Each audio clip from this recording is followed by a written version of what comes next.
रब इश्रह ली सदरी वयस्सिर ली अमरी वहलुल उक़दतम मिन लिसानी यफ़क़हू क़ौली। अस्सलाम वालेकुम, doctor Sania Bashir here, consultant diabetologist and CEO of diabetes tele care. उम्मीद करती हूँ कि आप लोग सब खैर खैरियत से होंगे और यकीनन शुगर के साथ अपनी जिंदगी को बेहतर से बेहतरीन बना रहे होंगे। सर्दियों का सीजन ऑलमोस्ट जो है वो एंड पे है, लेकिन एक टॉपिक है जिसपे बहुत कम बात की है। जी हाँ, आज हम बात करेंगे मछली के बारे में। फिश जो कि सर्दियों की सौगात है और इसे साल के कुछ महीने बड़े शौक से खाया जाता है, खास तौर पे सर्दियों में। और फिश के बारे में बहुत सारी बातें हमें करनी है। क्या इसके फायदे हैं, कौन सी मछली है जो आप खा सकते हैं और कौन सी मछली ऐसी है जो आप नहीं खा सकते।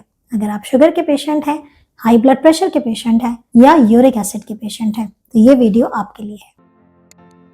मछली जो है वो अपने साथ बेशबहा फायदे लेकर आती है।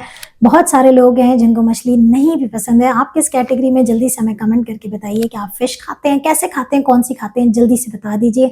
क्योंकि फिश अपने साथ प्रोटीन का खजाना लेकर आती है। फिश के अंदर मौजूद होते हैं बहुत अच्छे वाले फैट्स। जी हाँ, गुड फैट के लिए हमारे पास फिश से बेहतरीन कोई ऑप्शन नहीं। खास तौर पे अगर मैं कहूँ कि चीपर ऑप्शन हमारे पास मछली हो जाती है, तो शायद ये बेहतर है कि अगर आपने अपने कोलेस्ट्रॉल को अच्छा करना है, अच्छे कोलेस्ट्रॉल को बढ़ाना है और बुरे कोलेस्ट्रॉल को कम करना है, ये ओमेगा 3 का बहुत अच्छा सोर्स है। इसके अलावा इसके अंदर जो है वो इम्यून सिस्टम बूस्ट करती है, वाइटामिन्स हैं, मिनरल्स हैं। इसके अंदर आपको विटामिन डी बहुत अच्छा मिल जाता है। शुगर के पेशेंट्स में ये इंसुलिन की सेंसिटिविटी को बेहतर करती है।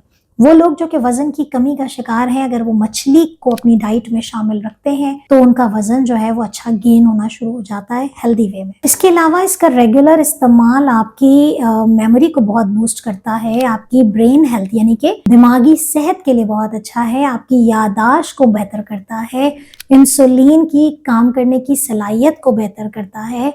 हाई ब्लड प्रेशर वाले पेशेंट्स के लिए बहुत अच्छा है क्योंकि ये शरियानों को खोलता है, इस वजह से ब्लड फ्लो को बेहतर करता है और ये हाई ब्लड प्रेशर वाले पेशेंट्स भी ले सकते हैं। लेकिन कौन सी और कैसे, ये हम बाद में जिक्र करते हैं। अगर आप शुगर के साथ साथ हाई यूरिक एसिड के पेशेंट हैं तो फिर कुछ मछलियां हैं जिनका इस्तेमाल मना होता है, क्योंकि फिश के अंदर उन मछलियों के अंदर प्यूरिन यानी कि यूरिक एसिड बढ़ाने की सलाहियत मौजूद है। अब सबसे पहले बात करते हैं कि अगर डायबिटिक पेशेंट हैं तो वो कौन सी मछली का इस्तेमाल कर सकते हैं। खास तौर पे पाकिस्तान में इस्तेमाल होने वाली मछली रोहू मछली, सुरमई मछली, पल्ला मछली, ये आप आराम से इस्तेमाल कर सकते हैं। इसमें कोई पाबंदी नहीं है। ये सारे बहुत अच्छे ओमेगा 3 फैटी एसिड्स इनके अंदर मौजूद है। पापलेट का इस्तेमाल भी कर सकते हैं। पाकिस्तान से बाहर रहने वाले ट्यूना मछली बहुत शौक से खाते हैं, तो अगर आप वो कैन फ्रेश ले रहे हैं तो कोई प्रॉब्लम नहीं है। लेकिन अगर आप कैन में लेते हैं तो दो तरीकों से पैकिंग आती है, एक ऑयल में होता है और एक वाटर बेस होता है। कोशिश करें कि आप वाटर बेस लें और फिर उसका वाटर सारा डिस्कार्ड कर दें और ट्यूना को इस्तेमाल करें। मछली में जो सबसे अहम चीज़ है जो याद रखने की, एक number 1 the size of the मछली यू आर परचेसिंग, यानी कि आप मछली किस साइज की खरीद रहे हैं, दैट इज़ वेरी इंपॉर्टेंट। क्योंकि जितना बड़ा साइज होगा उसमें फैट की क्वांटिटी डबल होगी, ज्यादा होगी। लेकिन कुछ फिश के अंदर आपके पास मरकरी का कंटेंट भी ज्यादा होता है। बड़ी वाली जो सुरमई फिश है वो नहीं इस्तेमाल करें। बहुत बड़े साइज की ट्यूना मछली है या एक मछली आती है बांगरा मछली, वो भी अगर आप बड़े साइज में इस्तेमाल करते हैं तो उसके अंदर मरकरी का कंटेंट बहुत होता है।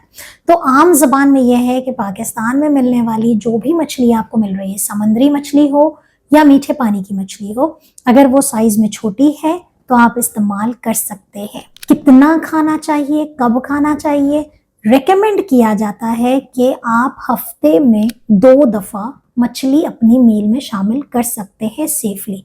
गाइडलाइन शुगर की जितनी भी रहनुमाई हमें मिलती है उसमें रेकमेंड यही करते हैं कि आप हफ्ते में 2 दफा मछली का इस्तेमाल करें। एक मील में आप 100 से 120 ग्राम पकी हुई मछली खा सकते हैं। इम्पॉर्टेंट यह है कि मछली पकाई कौन सी जा रही है, कैसे जा रही है।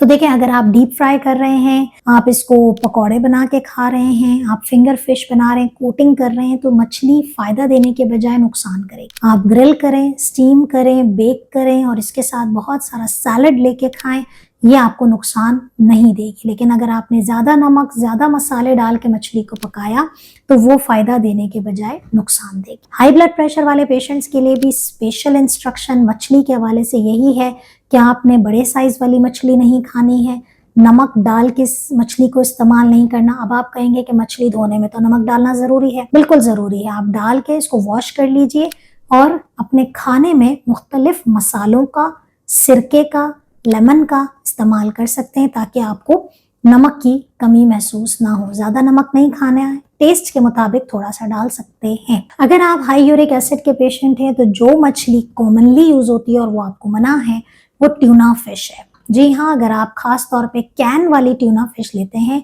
तो वो हाई इन प्यूरिन है। तो वो तमाम लोग जो मुझे पाकिस्तान से बाहर सुन रहे हैं, अगर आप ट्यूना मछली खाते हैं और आप हाई यूरिक एसिड के पेशेंट हैं तो प्लीज़ अवॉइड कीजिए। इसके अलावा बांगरा मछली पाकिस्तान में मौजूद है, इसके अंदर भी आपके पास जो है वो यूरिक एसिड, प्यूरिन का कंटेंट ज़्यादा होता है। बाकी मछलियाँ सुरमई, रोहू, पापलेट, पल्ला मछली, ये वाली मछलियाँ जो कि कॉमनली पाकिस्तान में खाई जाती हैं, इसको आप इस्तेमाल कर सकते हैं दी गई हिदायत के मुताबिक। उम्मीद है कि सर्दियाँ अभी गई नहीं हैं, रमज़ान शरीफ भी आ रहे हैं, मछली को एंजॉय करें तरीके से। अपना बहुत ख्याल रखें, दुआ में याद रखिएगा। अल्लाह हाफ़िज़।